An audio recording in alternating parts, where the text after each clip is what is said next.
আমার ভাইয়েরা, আমার বন্ধুগণ, গতকাল রাত্রে মাহফিল থেকে ফেরার পথে হঠাৎ করে ইন্টারনেটে একটা ভিডিও দেখলাম। 90 দশকের একজন খুব প্রফেশনাল নায়িকা ছিলেন, 90 দশকের একজন জনপ্রিয় নায়িকা, অনেকেই তাকে চেনেন। তার নাম হচ্ছে পপি। নাম কি? নাম হচ্ছে পপি। এই মহিলা তিনি হঠাৎ করে লাইভে এসে এবার তিনি বলছেন যে আমার পরিবার আমার সাথে প্রতারণা করেছে, আমার মা আমাকে টাকা কামাই করার মেশিন বানিয়েছে। নাউজুবিল্লাহ। কার বিরুদ্ধে অভিযোগ? মার বিরুদ্ধে। বলছে আমার মা আমাকে টাকা বানানোর, টাকা কামাই করার মেশিন হিসাবে, ডিম, স্বর্ণের ডিম পাড়া হাঁস হিসাবে আমাকে ব্যবহার করেছে, আমাকে দিয়ে টাকা রোজগার করেছে। যা ইনকাম করেছি আমার মা, আমার ভাই, আমার বোন সব এই টাকাগুলাকে লুট করে নিয়ে এখন আমি আর টাকা সেইভাবে কামাই করতে পারি না বিধায় আমি যখন ওই সম্পত্তির দিকে হাত বাড়িয়েছি আমাকে হত্যা করতে চায়। নাউজুবিল্লাহ পড়েন। এই হচ্ছে বর্তমান সময়ের কিছু কিছু মা। এবং সে আক্ষেপ করে বলছে, কি বলছে জানেন? যেই আক্ষেপটা যাতে আমাদের সন্তানরা ভবিষ্যতে না করে, প্রত্যেক পিতামাতার এটা মনে রাখা উচিত। সেই নায়িকা, সিনেমা নায়িকা হয়তোবা সে হেদায়েতের পথে আসতে চেয়েছে বা আসতে পারে। সে কি বলছে জানেন? বলছে আমার মা তো ইচ্ছা করলে আমাকে কোরআনের হাফেজা বানাইতে পারত, আমার মা তো ইচ্ছা করলে আমাকে শিষ্টাচার শিক্ষা দিতে পারত, ভদ্রতা শিক্ষা দিতে পারত, নামাজ শিক্ষা দিতে পারত, তাহলে তো আমি আর এই পথে আসতাম না, এই খারাপ পথে আসতাম না। কিন্তু আমার মা টাকার লোভে আমাকে নায়িকা বানাইয়া আমাকে দেয়া কুকর্ম করিয়েছে, আমাকে দেয়া খারাপ কর্ম করিয়ে আমার মাধ্যমে টাকা ইনকাম করেছে। তাহলে বোঝা গেল সে বুঝতে পেরেছে সে যে পাপের পথে ছিল এটা তার অন্যায় পথ। সঠিক পথ কোনটা? যদি তাকে তার পিতামাতা দ্বীন ইসলামের শিক্ষায় শিক্ষিতা করত, কোরআনের হাফেজ বানাতো, আলেম বানাতো, তাহলে সে কখনো এই বেপর্দা হয়ে খারাপ কাজের সাথে জড়িত হতে পারতো না। কথা বলেন ঠিক কিনা? এখন দোষ দিচ্ছে কাকে? আসতে বলবেন না কাকে? পিতা মাতাকে দোষ দিচ্ছে। সুতরাং আপনারাও যারা সন্তানের বাবা আছেন, আপনারাও যারা সন্তানের মা আছেন, ভবিষ্যতে আপনার আমার সন্তানরা যাতে আমাদের প্রতি এই অভিযোগ না তোলে যে আমরা তাদেরকে কেন দ্বীনি শিক্ষায় শিক্ষিত করলাম না, কেন তাদেরকে ইসলাম শিখাইলাম না, কেন তাদেরকে মাদ্রাসায় পড়াইলাম না, কেন তাদেরকে কোরআন শিখাইলাম না, এই অভিযোগ যদি কোনো সন্তান পিতামাতার বিরুদ্ধে দেয়, আল্লাহর কসম করে বলছি সন্তানের হক নষ্ট করার অপরাধে এই পিতামাতাকে জাহান্নামে যেতে হবে। কথা বলেন ঠিক কিনা? এজন্য সন্তান ছেলে হোক অথবা মেয়ে হোক, তাকে দ্বীনি শিক্ষায় শিক্ষিত করতে হবে। কথা কি বুঝতে পেরেছেন? এজন্য বলছি শয়তান সর্ব অবস্থায় নারীদেরকে ব্যবহার করে, নারীদেরকে ব্যবহার করে সমাজগুলোকে ধ্বংস করে, দেশ ধ্বংস করে, রাষ্ট্র ধ্বংস করে। আমার ভাইয়েরা, বাংলাদেশটাও একজন নারীর কারণে কিন্তু ধ্বংস হয়ে গিয়েছে। কথা বলছেন না কেন? নারীদের প্রতিহিংসা খুবই কঠিন। আল্লাহ পাক কোরআনে বলছেন শয়তানের পরিকল্পনা দুর্বল আর নারীর পরিকল্পনা কঠিন। আল্লাহ শয়তানের পরিকল্পনা সম্বন্ধে বলছেন ইন্না কাইদা শাইতানি কানা দাঈফা, নিশ্চয়ই শয়তানের যেই চক্রান্ত এইটা অত্যন্ত দুর্বল। আর নারী সম্পর্কে বলছেন ইন্না কাইদা কুন্না আযীম, মহিলাদের চক্রান্ত অত্যন্ত কঠিন। ঠিক কিনা? দেশ থেকে বেহায়ার মতন পালিয়ে গিয়েছে, পালিয়ে যাওয়ার পরেও ওই দেশে বসে বসে এই দেশকে কেমনে উত্তপ্ত করা যায়, এই দেশের মানুষকে কেমনে অশান্তিতে রাখা যায়, এই দেশের মানুষকে কেমনে বিশৃঙ্খলার মধ্যে রাখা যায়, মানুষ যাতে শান্তিতে না থাকতে পারে, ওই দেশে বসে মাইমুনা কুটনির মতো কুটনামি শুরু করে দিয়েছে। কথা বলেন ঠিক কিনা? এই সমস্ত নারীদের কারণে একটা সংসার ধ্বংস হয়, একটা সমাজ ধ্বংস হয়, একটা দেশ ধ্বংস হয়। ঠিক কিনা জেনে বলেন? নবাব সিরাজউদ্দৌলা ধ্বংসের ইতিহাস আপনারা জানেন। সিরাজউদ্দৌলা পতন ঘটার মূল কারিগর, মূল মাস্টার মাইন্ড ছিল একজন নারী, তার নাম কি বলেন তো? মনে আছে নাম কি? না না না, ঘসেটি বেগম। মাশাআল্লাহ, কি বেগম? ঘসেটি বেগম। এই ঘসেটি বেগম মার্কা মহিলাদের হাতে বাংলার মানুষ আর কখনো বাংলাদেশের দায়িত্ব দিতে পারে না, পারে না এবং পারে না। রাজি আছো কারা কারা? হাত তুলে দেখিয়ে দাও। আল্লাহ কবুল করুন, বলেন আমিন। আপনারা রাগ করেন না, সব মহিলা কিন্তু ঘসেটি মার্কা না, ঠিক কি না? কিছু কিছু মহিলা আছে আবার ভালো, কথা বুঝেন নাই? আমরা ঘসেটিদের কাছ থেকে সাবধান করেছি, কথা বোঝা গিয়েছে? যাই হোক, আমি আর ওদিকে যাচ্ছি না। এজন্য এই বাজার এর বিরুদ্ধে বলছিলাম, বাজারে যখন মহিলারা বেশি থাকে পুরুষরাও বেশি থাকে, এজন্য মাহফিল হলে আগে বাজার ট্যাকেল দিবেন, মহিলারা যাতে বাজারে না থাকে, কথা বোঝা গিয়েছে? আমি আপনাদের সামনে আলোচনার সূচনায় তেলাওয়াত করেছি সূরাতুল মুজাম্মিলের শুরু থেকে। কোন সূরা? আসতে বলবেন না, কোন সূরা? সূরাতুল মুজাম্মিল। এই সূরা থেকে কিন্তু আমি এখন আলোচনা শুরু করি নাই। আমাকে কি একটু সময় দেওয়া যাবে? একটু সময় দিবেন তো? কতক্ষণ দিবেন? নামাজ কালামের আর দরকার নেই, হ্যাঁ? না না, একটা পর্যন্ত সম্ভব না। আমি তো উঠেছি দেরি করে, প্রায় 11টার একটু কাছাকাছি, ঠিক কিনা? 12টা, সর্বোচ্চ 12:30 ইনশাআল্লাহ থাকা যাবে তো ইনশাআল্লাহ। যখনই দেখবো যে আপনাদের ধৈর্য কমে গিয়েছে, আমি তো দেখলেই বুঝতে পারবো, উঠাউঠি করলেই তো বুঝবে তো ধৈর্য নেই, তখন ইনশাআল্লাহ আমি মোনাজাতের দিকে যাব, কথা বুঝতে পেরেছেন? আমি যেই সূরাটি তেলাওয়াত করেছি, সূরাটির নাম সূরাতুল মুজাম্মিল। কোন সূরা? সূরাতুল মুজাম্মিল। এই সূরাটি নাজিল হয়েছে মক্কায়। মক্কার প্রাথমিক জীবনে এই সূরাটি আল্লাহ নাজিল করেছেন। তাহলে এই সূরাটি হচ্ছে মক্কি সূরা। কি সূরা? মক্কি সূরা। এই সূরাটির নামকরণ করা হয়েছে এই সূরার প্রথম আয়াত থেকে। এই সূরার প্রথম আয়াতে মুজাম্মিল শব্দটি উল্লেখ আছে, এই কারণে এই সূরার প্রথম আয়াত থেকে এই সূরাটির নামকরণ করা হয়েছে মুজাম্মিল। আচ্ছা, মুজাম্মিল শব্দের অর্থ কি বলেন তো? মাশাআল্লাহ, চাদর বা কম্বল যাই বলেন, কথা বুঝতে পেরেছেন? মুজাম্মিল মানে চাদর বা কম্বল। তাহলে এই সূরাটির নাম আছে কম্বলের সূরা বা চাদরের সূরা, ঠিক কি না? আল্লাহ পাক দেখেন কত বৈচিত্র্যময় সূরা এই কোরআনে নাজিল করেছেন। আল্লাহ যেমনি মানুষ সম্পর্কে সূরা নাস নাজিল করেছেন, ঠিক তেমনি ভাবে গরুর সম্বন্ধে সূরাতুল বাকারা নাজিল করেছেন, ঠিক কি না? আল্লাহ যেমনি ভাবে ঈমানদার সম্বন্ধে সূরাতুল মুমিনুন নাজিল করেছেন, ঠিক তেমনি ভাবে কাফেরদের সম্বন্ধে সূরা কাফিরুন নাজিল করেছেন। আবার অনেকেই আছে ঈমানদার না মুসলমান, কাফের না মুসলমান বোঝা যায় না, মাঝখানে থাকে, তার সম্বন্ধেও আল্লাহ সূরা নাজিল করেছেন সূরাতুল মুনাফিকুন। কথা বলছেন না কেন আমার ভাইরা? পিঁপড়ার নামে সূরা আছে সূরাতুন নামল, মাকড়সার নামে সূরা আছে সূরা আনকাবুত, আছে না নাই? এরকম ভাবে আল্লাহ পাক বিভিন্ন ভাবে বিভিন্ন সূরা নাজিল করেছেন। শুধু সূরা নাজিল করেছেন শুধু মানুষ আর কাফের এইগুলা নিয়ে নয়। একটা সূরা আছে সূরাতুল মুলক। সূরার নাম কি? সূরাতুল মুলক। মুলক মানে কি? রাজত্ব বা দেশ, রাষ্ট্রীয় ক্ষমতা। তাহলে রাষ্ট্রীয় ক্ষমতা নিয়ে একটা সূরা নাজিল আছে। আর একটা সূরা আছে সূরাতুশ শূরা। সূরার নাম কি? সূরাতুশ শূরা মানে পার্লামেন্ট। শূরা মানে কি? পার্লামেন্ট, সংসদ ভবন। তাহলে দেশ বা রাষ্ট্র নিয়েও যেমন সূরা আছে, পার্লামেন্ট নিয়েও একটা সূরা আছে। আমার ভাইয়েরা, কেমনে রাষ্ট্র চালাইতে হবে, কেমনে পার্লামেন্ট চালাইতে হবে, জনগণকে কেমনে চালাইতে হবে, সমাজ কেমনে চালাইতে হবে, সব কিছুর বন্দোবস্ত, সব কথা আল্লাহ পাক রব্বুল আলামিন কোরআনের মধ্যে রেখে দিয়েছেন। কোন সুবহানাল্লাহ। আল্লাহ বলছেন, ওয়ামা মিন গাইবাতিন ফিস সামাই ওয়াল আরদি ইল্লা ফি কিতাবিম মুবিন। জোরে বলুন আল্লাহু আকবার।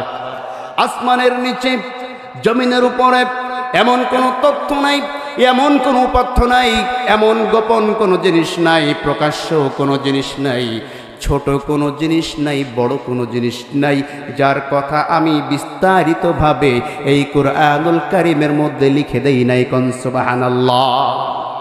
এই পৃথিবী দিয়া যা কিছু আল্লাহ পাক রেখেছেন সব কিছুর কথা কোরআনে বলা হয়ে গিয়েছে। সূর্যের নামে সূরা আছে, ওয়াশ-শামস, আছে না নাই? আসতে বলবেন না, আছে না নাই?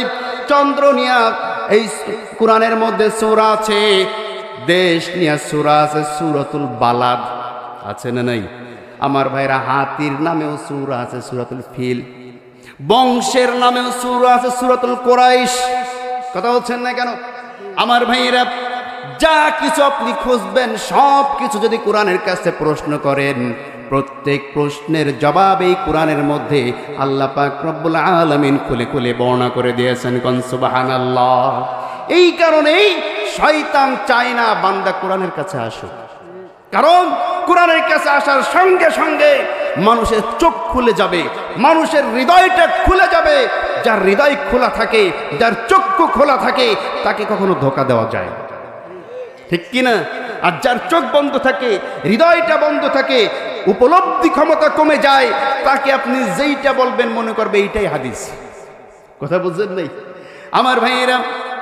তাহলে মুজাম্মিল শব্দের অর্থ হচ্ছে চাদরওয়ালা। কি ওয়ালা? চাদরওয়ালা। আল্লাহ পাক রব্বুল আলামিন শুরু করছেন, ইয়া আইয়ুহাল মুজাম্মিলু কুমিল লাইলা ইল্লা কলিলা নিসফাহু আও ইনকুস মিনহু কলিলা আও জিদ আলাইহি ওয়ারাত্তিলিল কুরআন তারতিলা। জোরে বলুন আল্লাহু আকবার। শাব্দিক অর্থ আগে আমরা শুনি, এরপরে তাফসিরে ঢুকব। আল্লাহ বলছেন, ইয়া আইয়ুহাল মুদাসসির, ও কম্বল আচ্ছাদিত ব্যক্তি, কুমিল লাইলা ইল্লা কলিলা, রাতের কিছু অংশ তুমি দাঁড়িয়ে যাও, নিসফাহু, কিছু খণ্ড রাতের, আও বিনকুস, অথবা রাতের বেশি অংশ, মিনহু কলিলা, কম এবং বেশি যাই হোক তুমি রাতের মধ্যে দাঁড়িয়ে যাও। আও জিদ আলাইহি ওয়ারাত্তিলিল কুরআন তারতিলা, বেশি বেশি করে আমার কোরআন আমার সামনে দাঁড়িয়ে তেলাওয়াত করো। কোন সুবহানাল্লাহ। আমার ভাইরা, এটা হচ্ছে শাব্দিক অর্থ। এবার আসুন বিস্তারিতের মধ্যে ঢুকি। আল্লাহ নবী সাল্লাল্লাহু আলাইহি ওয়াসাল্লামের নবুয়তের সূচনা থেকে এই সূরা নাজিল হয়েছে। সুবহানাল্লাহ পড়েন। আল্লাহ নবীর নবুয়তের সূচনা কিন্তু শুরু হয়েছে, প্রকাশ পেয়েছে 40 বছরে, কিন্তু তার আগে থেকেই আল্লাহ নবী নবী ছিলেন। ছিলেন কি ছিলেন না? আসতে বলবেন না, ছিলেন কি ছিলেন না? কেমনে বুঝলেন আল্লাহ নবী আগে থেকেই নবী ছিলেন? ছোট্ট একটি কথা যদি বলি, ছোট্ট একটি ইতিহাস আপনাদের সামনে তুলে ধরলেই বুঝতে পাবেন যে আল্লাহ নবী পূর্ব থেকে সিলেক্ট করা নবী, কিন্তু নবুয়ত প্রকাশ পেয়েছে 40 বছরে। আমার ভাইরা, আল্লাহ নবীর বয়স 11 বছর। কত বছর? 11 বছর বয়স। নবীজির চাচা নাম কি বলেন? আবু তালিব। আবু তালিব চাচার সঙ্গে আল্লাহ নবীর যেহেতু পিতা ছিল না, মাতাও ছিল না, অর্থনৈতিক দুর্বলতার কারণে ছোট্ট অবস্থাতেই তিনি কাজকর্ম করতেন, ঠিক কিনা জোরে বলেন? ব্যবসার জন্য চাচার সঙ্গী হলেন তিনি। ব্যবসায়ের উদ্দেশ্যে সিরিয়ার উদ্দেশ্যে রওনা দিবেন। মক্কা থেকে সিরিয়ায় যাওয়ার মাঝখানে একটি জায়গা, ওইখানে ইহুদি পণ্ডিতরা বসবাস করত। তার মধ্যে একজন পাদ্রী ছিল, তার নাম হচ্ছে বাহিরা। নাম কি? এই পাদ্রী দূর থেকে লক্ষ্য করে দেখল যে একটা কাফেলা মক্কা থেকে আসছে। আসতে আসতে সেই কাফেলার উপরে এক খণ্ড মেঘমালা ওই কাফেলাকে ছায়া দিতে দিতে আসছে। আস্তে আস্তে তার ওই গির্জার সামনে দিয়ে যখন আসছে, আস্তে আস্তে পাদ্রী দৌড় মেরে কাফেলার প্রধানকে ডাক দিল। এই কাফেলার প্রধানকে আবু তালিব বললেন, এই কাফেলার প্রধান হচ্ছে আমি আপনাদেরকে আজকে দুপুরবেলায় আমার এখানে মেহমানদারি করাবো। আলহামদুলিল্লাহ পড়েন। আমার ভাইয়েরা, মেহমান আসলে আমরা অনেক সময় বেজার হই কি হই না? অনেকে আছে মেহমান আসলে কি হয়? বেজার হয়। আল্লাহ নবী সাল্লাল্লাহু আলাইহি ওয়াসাল্লাম সাহাবায়ে কেরামদেরকে নিয়ে বসে আছেন। হঠাৎ একজন মহিলা আসলো আল্লাহ নবীর সামনে, এসে বলছে, ইয়া রাসূলুল্লাহ, আপনার অমুক সাহাবী, কথা নাই বার্তা নাই, সময় নাই ঠমাই নাই, যে কোনো সময় সাথে করে একজন মানুষ নিয়ে মেহমান নিয়ে বাড়িতে উপস্থিত হয়, তখন বাড়িতে খাবারের সংকট থাকে, খাবার আছে না নাই দেখার প্রয়োজন মনে করে না, আমাকে বলারও প্রয়োজন মনে করে না, খালি মেহমান নিয়ে আসে। ইয়া রাসূলুল্লাহ, আপনি তাকে একটু বকাঝকা করে দেন। কথা বুঝেন নাই? এই কথা বলে মহিলা যখন চলে গেল, আল্লাহ নবী সাল্লাল্লাহু আলাইহি ওয়াসাল্লাম তিনি তখন ওই নারীর যে সাহাবী, ওই নারীর যে স্বামী ছিলেন, ওই স্বামী আল্লাহর রাসূলের দরবারে উপস্থিত ছিলেন। তাকে বলছেন, তুমি এক কাজ করবে, আজকে বাড়িতে যাবা, গিয়া তোমার স্ত্রীকে বলবে আগামীকাল দুপুরবেলা তোমার বাড়িতে তোমার ঘরে মেহমান হয়ে আসবে আল্লাহর নবী। সুবহানাল্লাহ পড়ে। আমার ভাইয়েরা, এবার ওই সাহাবা তার স্ত্রীকে গিয়া বললেন যে আগামীকাল দুপুরবেলা আমার বাড়িতে মেহমান হিসাবে আমার রাসূল, আমার দুপুরবেলায় আমার রাসূল আমার বাড়িতে খাওয়া দাওয়া করবে, মেহমান হিসাবে আসবে।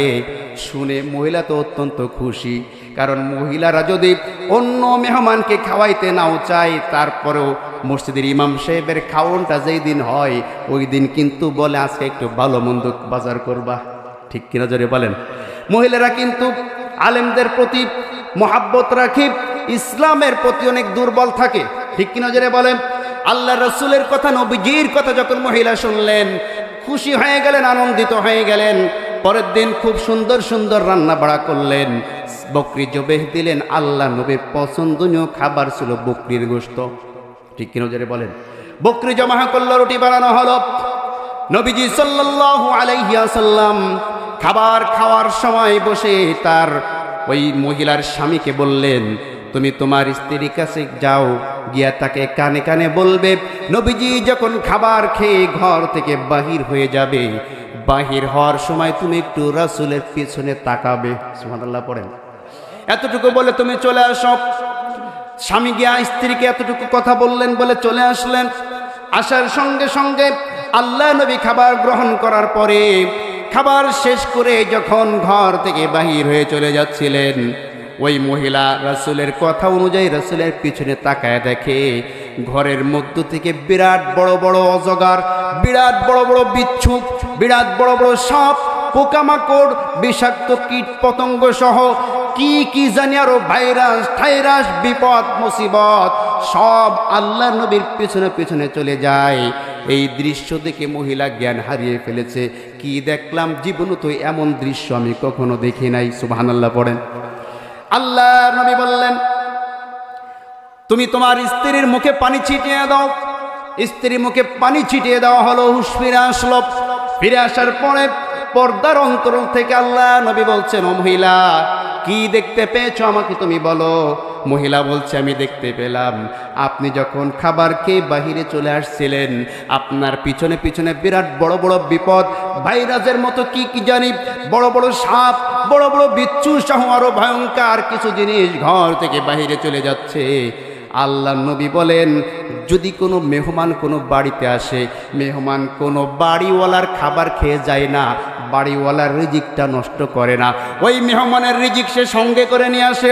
নিয়ে আসার পরে যেই বাড়িতে মেহমান হয়, মেহমান হওয়ার পরে মেহমানদারির পরে মেহমান যখন ঘর থেকে বাহির হয়ে যায়, তখন এই বাড়ির যত বালা মুসিবত বিপদ আপদ আছে, সমস্ত বিপদ আপদ বালা মুসিবত মেহমানের পিছে পিছে বাড়ি থেকে বাইর হয়ে যায়। কোন সুবহানাল্লাহ। তাহলে মেহমান আসলে আমরা যে অখুশি হই, অখুশি হওয়ার কোনো কারণ আছে না? অখুশি হবেন না। যত বেশি মানুষকে মেহমানদারি করতে পারবেন, তত বেশি আপনি বিপদ থেকে, বালা মুসিবত থেকে, অসুস্থ থেকে আপনি রক্ষা পেতে পারবেন। ঠিক কিনা আমার ভাইয়েরা? পাদ্রী বলল, আজকে দুপুরবেলায় আপনাকে আমি মেহমান হিসাবে দাওয়াত করলাম, আপনার সমস্ত কাফেলা। নবীজির চাচা বলছেন, এতদিন আমরা যাওয়া আসা করি, বহু বছর যাবত তো আমরা এইখান থেকে যাই, কোনোদিন তো তুমি এই কথা বললে না, আজকে কেন বললে? পাদ্রী বলছে, আজকে কাহিনী আছে, আজকে একটা বিষয় আছে, এটা পরে বলবো, আগে তুমি সকলকে বলো দুপুরবেলায় তারা আমার এইখানে খাবে। আবু তালিব তিনি তার সাথীদেরকে বললেন, আজকে পাদ্রী আমাদেরকে মেহমানদারি করাবে। এবার দুপুরবেলার খানার আয়োজন করানো হলো। সকল মানুষদেরকে দুপুরবেলা আহ্বান জানানো হলো। এবার পাদ্রী লক্ষ্য করে দেখছেন সমস্ত মানুষ খেতে এসেছে, কিন্তু মেঘের টুকরাটা ওই কাফেলার উট ঘোড়া যেইখানে আছে, মাল সামানা যেইখানে রাখা আছে ওইখানেই বসে আছে, মেঘের টুকরার এইদিকে আসে না। পাদ্রী এবার আবু তালিবকে প্রশ্ন করলেন, আবু তালিব, আপনার কাফেলার কোনো লোক কি বাকি আছে নাকি? বলছে না, না কেউ বাকি নাই। পাদ্রী বলছে না, হয়তো বা কেউ বাকি আছে। তখন আল্লাহ নবীর চাচা বলছেন, বাকি একজন আছে, ছোট্ট একটা ভাতিজা, ওকে কাপড় চোপড় পাহারা দেওয়ানোর জন্য এখানে রেখে দিয়েছি। কি বলছে? আমার ছোট একটা ভাতিজা আছে আমাদের সাথে, ছোট্ট মানুষ, ওকে কাপড় চোপড় পাহারা দেওয়ার জন্য রেখে দিয়েছি, খাবার আমরা ওইখানে ওর জন্য নিয়ে যাবো, অসুবিধা নেই। পাদ্রী বলছেন যে করেছো কি? যার জন্য আয়োজন তাকেই যদি না নিয়ে আসো তাহলে তোমরাও খাবার পাবা না। সুবহানাল্লাহ পড়েন। আমাদের সমাজে বরযাত্রী যায় না? বরযাত্রী যায় কিন্তু বরকে উদ্দেশ্য করে, ঠিক কি না? কোনো বরযাত্রীর সাথে যদি বরকে না নিয়ে যান, বলেন তো খাবার খেতে পারবেন নাকি মায়ের খাওয়া লাগবে? মায়ের খাওয়া লাগবে না? আমার ভাইয়েরা, আমার বন্ধুগণ, খুব ভালো করে বুঝতে হবে। পাদ্রী বলছে যার জন্য আয়োজন তাকেই বসিয়ে রেখেছ। শুনে আল্লাহ নবীর চাচা আশ্চর্য হয়ে গেল, বলো কি তুমি? বলছে হ্যাঁ, আমি তোমরা আগে খাবার খাও তারপরে সবকিছু বলবো। এবার তিনি যখন একজনকে ডাকতে পাঠালেন যে মুহাম্মদকে ডেকে নিয়ে আসো, এবার পাদ্রী আবারও লক্ষ্য করছে যখনই মুহাম্মদকে ডাকতে গিয়েছে মেঘখণ্ডটা একটু নাড়া দিয়ে উঠেছে। সুবহানাল্লাহ পড়েন। তার মানে যখন বসা থেকে উঠেছে মেঘখণ্ড একটু নাড়া দিয়ে উঠেছে। এবার ওই ছোট্ট বালক মুহাম্মদ যখন পাদ্রীর ওই গির্জার দিকে আহ্বান আসছে, আস্তে আস্তে মেঘখণ্ডটাও আস্তে আস্তে আসছে। আস্তে করে চাচাকে ডাক দেয়া বলে, ও আবু তালিব, একটু তাকায় দেখো মেঘখণ্ড কিন্তু আসছে। সুবহানাল্লাহ পড়েন। আল্লাহ নবীর চাচা তাকিয়ে দেখে, তাই তো আমার ভাতিজা আসছে আর মেঘের খণ্ডটাও সঙ্গে সঙ্গে আসছে। এতদিন কোনোদিন তো আমি এই বিষয়টি লক্ষ্য করি নাই। এবার পাদ্রী বলছে, চুপ থাকো, আরো কাহিনী আছে। সকলকে খাবার দাবার দেওয়া হলো, তারা সকলে খাওয়া দাওয়া গ্রহণ করলেন। এবার পাদ্রী বলছে, ও আবু তালিব, আমি কি তোমার এই ভাতিজার সাথে একটু কথা বলতে পারি? সুবহানাল্লাহ পড়েন। প্রথমে আবু তালিব বলেছিল যে মুহাম্মদ আমার সন্তান। কি বলেছিল? মুহাম্মদ আমার সন্তান। এবার বলছে, আমি কি তোমার এই সন্তানের সাথে কথা বলতে পারি? বলছি হ্যাঁ পারো। বলছে তোমার নাম কি? বলছে আমার নাম মুহাম্মদ। তোমার বাবার নাম কি? বলছে আমার বাবার নাম আব্দুল্লাহ। এবার ওই পাদ্রী নিজেই বলছেন, তোমার মায়ের নাম কি? আমেনা। সুবহানাল্লাহ পড়েন। আবু তালিব আশ্চর্য হয়ে গেল যে এর মায়ের নাম আমিনা, তুমি জানলে কেমনে? তা বলছে আরো সামনে কথা আছে, এখন বলবো না। বলছে তুমি যে বললে এ তোমার সন্তান, কিন্তু আমার জানা মতে এর পিতা তো বেঁচে থাকার কথা নয়। সুবহানাল্লাহ পড়েন। আবু তালিব আশ্চর্য হয়ে গেল, তুমি কেমনে জানলে যে তার পিতা নাই, তার মাতা নাই? এটাও তিনি বলে দিলেন। বললেন হ্যাঁ।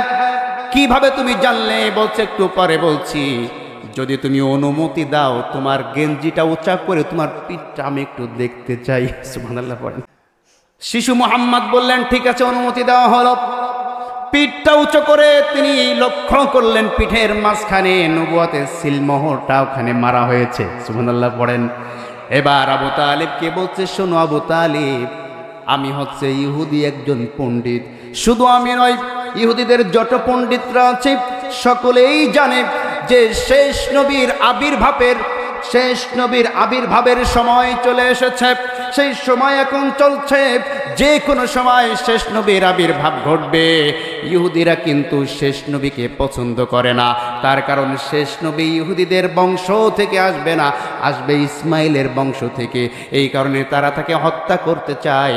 সুতরাং তোমার এই ভাতিজাকে এখনই মক্কায় পাঠায় দাও, না হলে দুষ্টু কাফের দুষ্টু ইহুদিরা যদি তাকে পেয়ে যায় অবশ্যই তাকে হত্যা করবে। কারণ আমাদের কিতাবের মধ্যে, তাওরাতের মধ্যে, ইনজিলের মধ্যে মুহাম্মদ সম্পর্কে যেই কথাগুলো আছে, যেই বাত্রাগুলো আছে সব কিছু তোমার ভাতিজার সঙ্গে মিলে যায়। তোমার ভাতিজা যখন হাঁটবে মেঘে তাকে ছায়া দিবে, তোমার ভাতিজা যখন বসবে মেঘও তার সঙ্গে বসবে। তোমার ভাতিজার গায়ের ঘাম দুর্গন্ধ হবে না, সুগন্ধ হবে। সুবহানাল্লাহ পড়েন।